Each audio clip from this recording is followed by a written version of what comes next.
Hi అండి. అందరికీ శ్రీ విశ్వవాసునామ సంవత్సర ఉగాది శుభాకాంక్షలు. అందరికీ హ్యాపీ ఉగాది మరొక్కసారి. So, welcome back to Lakshmi Sarikonda talks అండి. ఈరోజు మా ఇంట్లో ఉగాది ఎలా సెలబ్రేట్ చేసుకున్నామో మీకు కూడా నేను చూపియాలనుకుంటున్నానండి. ఫెస్టివల్ కదా! మార్నింగే అందరం ఫ్రెష్ అప్ అయిపోయి, రెడీ అయిపోయి ఉన్నాము. ఫస్ట్ ఇంక ముగ్గు వేద్దామనేసి రెడీ అయిపోయానండి. సో, ఫస్ట్ మనం ఇంట్లో ముగ్గు ఎందుకు వేసుకుంటారో మనం తెలుసుకోవాలి. ముగ్గు వల్ల మనకి చాలా అంటే చాలా పాజిటివ్ ఎనర్జీస్ ఉన్నాయి. అది అందరికీ కూడా తెలీదు. నేను కూడా తెలుసుకున్నాను. ఫస్ట్ గడపకి పూజ చేస్తాం. దాని తర్వాత నీట్‌గా పసుపు రాసి బొట్లు పెడతాం అనమాట. అండ్ దాని తర్వాత మనం ముగ్గు వేస్తాం. ముగ్గుకి మనకి 2 సైడ్స్ 2 గీతలు 4 దిక్కుల గీతలు 2 గీతలు గీస్తాం కదండీ! అది ఎందుకు అంటే మనకి నెగిటివ్ ఎనర్జీ ఇంట్లోకి రాకుండా, మన ఇంట్లో ఉన్న లక్ష్మీదేవి బయటికి వెళ్ళకుండా అనేది దానికోసం మనం ఆ ముగ్గు వేసిన తర్వాత 4 గీతలు అనేది 4 పక్కల 2 గీతలు అనేది గీస్తాం అనమాట. అది మన హిందూ ధర్మం ప్రకారం అన్నీ రాసి ఉందన్నమాట. నేను ఒక దాంట్లో చదివానండి. మీకు ఏమైనా తెలిస్తే కనుక నాకు షేర్ చేయండి. సో, నాకు తెలిసిందైతే నేను చెప్పాను. ఏదైనా మిస్టేక్స్ ఉంటే కూడా మీకు చెప్పండి. అండ్ గడపకి పూజ చేసేటప్పుడు మాత్రం నాకైతే ఒక పాజిటివ్ ఎనర్జీ అనేది వస్తుంది. అలా పసుపు రాసి బొట్లు పెట్టి ఏదో అమ్మవారికి పూజ చేసిన ఫీలింగ్ అనేది వస్తుంది అనమాట నాకు మనసుకి. దాని తర్వాత ముగ్గేసాను గుమ్మం ముందు. సో, నాకు ముగ్గులైతే యాక్చువల్లీ అంత పెద్ద రావు. ఏదో వచ్చిన ముగ్గు అయితే వేసానండి. ఈ ముగ్గు వేసి ఆ ముగ్గులో కూడా కొంచెం పసుపు కుంకుమ పూలు వేసి డెకరేట్ చేశానన్నమాట. ఏదో నాకు వచ్చిన దాంట్లో నేను డెకరేట్ చేశానండి. సో, తప్పుగా అయితే అనుకోకండి.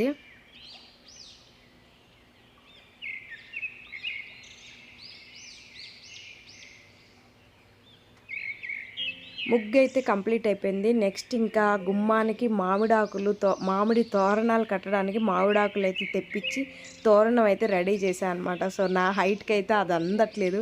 కొంచెం స్టూల్ వేసుకొని గుమ్మానికి అయితే తోరణం కట్టేస్తున్నాను అనమాట. సో, ఏదైనా ప్రతి ఒక్క శుభకార్యానికి లేదంటే ఏదైనా పండగకి కంపల్సరీ మామిడాకులు అనేది ప్రిఫర్ చేస్తారనమాట. అది ఏదో ఒక మీనింగ్ ఉంటుందన్నమాట. మామిడాకులు కట్టడం వల్ల ఎంత ఉపయోగం, ఇంటికి ఎంత పాజిటివ్ ఎనర్జీ అనేది కూడా ఉంటుంది. ఇంకా తోరణాలు అయిపోయినాయి, ముగ్గు అయిపోయింది. నెక్స్ట్ ఇంకా దేవుడికి ప్రసాదాలు అయితే రెడీ చేస్తున్నాను అనమాట. ఫస్ట్ నేనైతే దేవుడికి అలసంద గారెలు మెయిన్. అలసంద గారెలు, పులిహోర కూడా ఉగాది రోజు మామిడికాయ పులిహోర అనమాట. సో, చాలా అంటే చాలా బాగా చేశాను పులిహోర అయితే. నెక్స్ట్ ఇంకా బొబ్బట్లు. మా సైడ్ అయితే భక్షాలు అంటారు, బచ్చాలు అని కూడా అంటారనమాట. భక్ష్యాలు చేసుకోవడం చాలా కష్టం అంటారు కానండి, కొంచెం చేసుకుంటే కనుక చాలా చాలా ఈజీ అనమాట. నేను పూర్ణాలకి భక్ష్యాలకి కలిపి ఒకటేసారి పిండి రెడీ చేసుకున్నాను అనమాట. ఏం లేదండి, 1/2 కిలో పచ్చిపప్పు అయితే తెచ్చుకొని దానికి సరిపడా అంటే మన స్వీట్ తగ్గట్టు బెల్లం యాడ్ చేసుకున్నాను అనమాట. దాన్ని పచ్చిపప్పును ఉడకబెట్టి దాని తర్వాత దాన్ని మెత్తగా పేస్ట్ చేసి అది పొయ్యి మీద పెట్టేసి దానిలోనే బెల్లం యాడ్ చేసి కాసేపు వెయిట్ చేసినంటే బెల్లం కూడా నీట్గా కరిగిపోయింది. వాటర్ క్వాంటిటీ అనేది మనకు ఉండకూడదు అనమాట. ఆ వాటర్ ఇంకిపోయే వరకు మనం కలబెట్టుకుంటూ ఉంటే అది మంచిగా గట్టిగా పేస్ట్ అయిపోయింది అనమాట. సో, దాంతో మనం భక్షాలు పూర్ణాలు ఏదైనా చేసుకోవచ్చు అనమాట. సో, నేను పూర్ణాలకి భక్షాలకి కలిపి పిండి రెడీ చేసుకున్నాను. చూడండి చూపించింది కదా. సో, ఆ క్వాంటిటీలో వస్తే కనుక, క్వాంటిటీ అంటే టైట్, ఆ వాటర్ లేకుండా ఆ లెవెల్లో వస్తే కనుక మనకి నీట్గా భక్షాలు వస్తాయన్నమాట. సో, నేను భక్షాల కోసం మైదా పిండి నానబెట్టాను అనమాట కలిపేసుకొని. సో, కొంతమంది చపాతీ పిండితో చేసుకుంటారు, కొంతమంది పూరీ పిండితో చేసుకుంటారనమాట. సో, నేనైతే మైదా ఉంది కాబట్టి అవైలబుల్లో మైదాతో చేశాను. మైదాతో కూడా చాలా బాగా ఉంటాయి అన్నమాట భక్షాలు. అండ్ ఎస్పెషల్లీ నేనైతే అరిటాకుల మీద చేశాను అనమాట. నాకు చాలా అంటే చాలా ఇష్టం అరిటాకుల్లో భోంచేయాలన్నా కానీ, అరిటాకుల్లో ఏదైనా గారెలు చేసుకోవటం కానీ, భక్షాలు చేసుకోవడం కానీ అలా చాలా బాగుంటుంది కదా. సో, నాకైతే చాలా ఇష్టం అనమాట. అరిటాకులో భక్షాలు రెడీ చేసి పెనం మీద కొంచెం నెయ్యి వేసి ఆ నెయ్యిలోనే ఈ భక్షాలు అనేది వేయించానండి. వేయించడం అంటే కాల్చాను. సో, ఆ దేవుడు ప్రసాదం ఫస్ట్ అయితే దేవుడు ప్రసాదం ప్రిపేర్ చేద్దామని కొంచెం కొంచెం ప్రసాదాల వరకు రెడీ చేసేసి ముందు పూజ అయిపోవాలి కదా. సో, పూజ అయిపోయిన తర్వాత ప్రశాంతంగా ఇంట్లో వాళ్ళకి అందరికి కలిపి నేను మళ్ళీ చేశాను. సో పక్కన భక్షాలు కాలుస్తున్నాను, ఇంకొక పక్కన పూర్ణాలు కూడా చేసేస్తున్నాను అనమాట.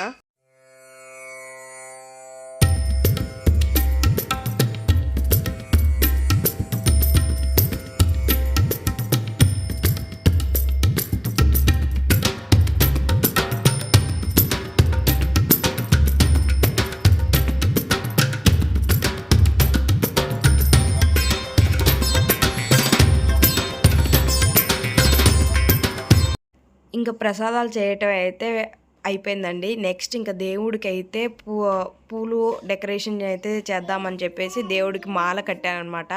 ఫస్ట్ అయితే మేము గణేష్కి పూజ చేస్తామండి. దాని తర్వాత ఇంకా దేవుడి గదిలో దేవుడికి అన్ని దేవుళ్ళకి పూలతో అలంకరించేసి ఇంకా పూజ స్టార్ట్ చేసామన్నమాట. సో చాలా బాగా ఉందన్నమాట మా దేవుడి గది పూలతో. నెక్స్ట్ ప్రసాదాలు దేవుడికి సమర్పించాలి కదా. సో సాత్విక్కి కూడా చాలా అంటే చాలా దైవభక్తి ఉంది. సో వాడే నేనే తీసుకుపోయి దేవుడికి ప్రసాదాలు పెడతా అని అంటున్నాడు అనమాట.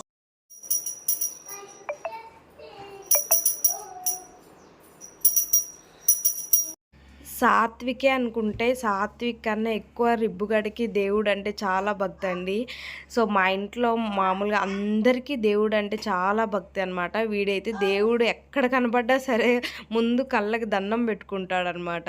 దేవునికి దీపం అయితే పెట్టుకున్నామండి. నెక్స్ట్ ఇంకా మనం ఉగాది పచ్చడి ప్రిపేర్ చేసుకోవాలి. సో నేనైతే ఎవ్రీ ఇయర్ ఉగాది పచ్చడి కోసం కొత్త కుండనే తెచ్చుకుంటానమాట. అది శుభ్రంగా కడిగి దానికి పసుపు బొట్లు పెట్టేసి అలంకరించుకొని కుండనైతే ఒక కండువా మీద నేను పెడతానండి. సో ఉగాది పచ్చడి అంటే ఏదో నార్మల్గా నేనైతే చేసుకోను. అది కూడా మనకు ఒక ప్రసాదం కాబట్టి దాన్ని కూడా నేను చాలా భక్తితో చేసుకుంటాను అనమాట. ఎవ్రీ ఇయర్ ఉగాది పచ్చడి నాతో పాటు సాత్విక్ కూడా చేస్తాడనమాట. సో ఈ ఇయర్ కూడా అలాగనే సాత్విక్తోనే ఉగాది పచ్చడి చేస్తున్నాను. అండ్ నాకు ఒక చిన్న సజెషన్ ఏంటంటే, మనం ఏ పండగ చేసుకున్నా ఏ పూజలు చేసుకున్నా మనతో పాటు మన పిల్లల్ని కూడా అందులో ఇన్వాల్వ్ చేయించాలండి. ఎందుకంటే మనతో పాటు మన పిల్లలకు కూడా ఆ కల్చర్ అనేది తెలుసుదా అండ్ వాళ్ళతో మనం టైం స్పెండ్ చేసినట్టు కూడా ఉంటుంది. అండ్ అలాగే ఉగాది పచ్చడి ఈ ఇయర్ నేనే చేశాను అన్న హ్యాపీ ఫీలింగ్ కూడా ఉంటుంది అనమాట. ఇంకా ఉగాది పచ్చడి ప్రాసెస్ అయితే స్టార్ట్ అయిపోయిందనమాట. ఫస్ట్ అయితే కలశంలో ఉన్న వాటర్ అనేది కుండలో సాత్విక్ పోస్తున్నాడండి. ఫస్ట్ వాటర్ పోస్తున్నాం మనం. దాని తర్వాత ఉగాది పచ్చడికి కావాల్సిన ఇంగ్రీడియంట్స్ అన్నీ నేను రెడీ చేసి పెట్టుకున్నాను.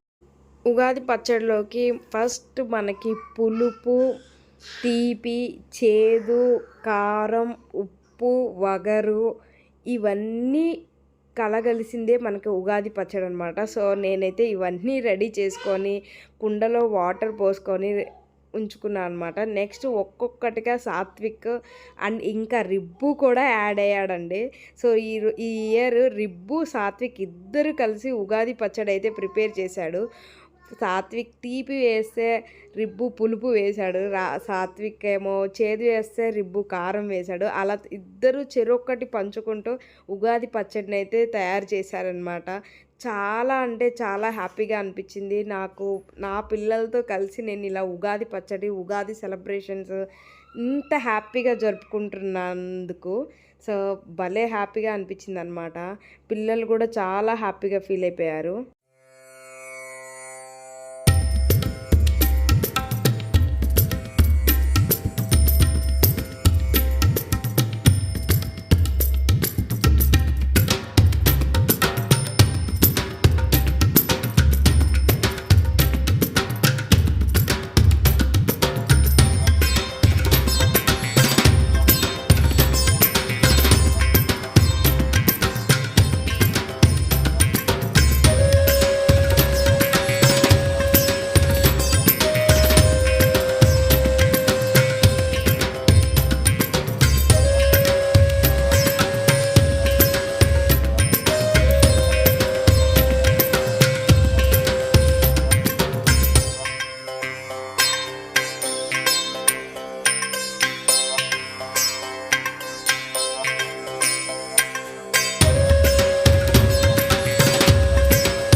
ఉగాది పచ్చడి అయితే రెడీ అయిపోయిందండి. సో, మనస్ఫూర్తిగా ఆ దేవుడినైతే దండం పెట్టుకొని, అందరికీ సుఖ సంతోషాలు, ఆయురారోగ్యాలు, అష్టైశ్వర్యాలు కలుగజేయాలని చెప్పి, మనస్ఫూర్తిగా ఆ దేవుడిని ప్రార్థించుకొని, నెక్స్ట్ ఇంకా ఉగాది పచ్చడి టేస్ట్ చేసే టైం అయితే వచ్చేసిందనమాట. సాత్విక్ గాడు అస్సలు ఆగట్లేదు. ఎప్పుడెప్పుడు టేస్ట్ చేద్దామని చూస్తున్నాడు.